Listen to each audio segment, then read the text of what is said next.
Hello guys, welcome back to another video. In this video, I'll show you step by step how to enable extensions in Incognito mode on Google Chrome.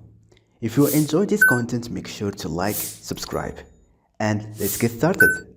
So first, open Google Chrome, then click this icon and go to extensions and click manage extensions.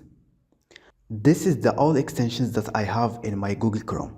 For example, if I want to enable these extensions in Incognito mode, click details, go down and active allow in Incognito.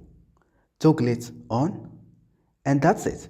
Now we active these extensions in Incognito mode. If we go in here and open a new Incognito window, you will see this extensions has been enabled in Incognito. So that's how you can turn any extensions you want in Incognito for easy. Thank you so much for watching me.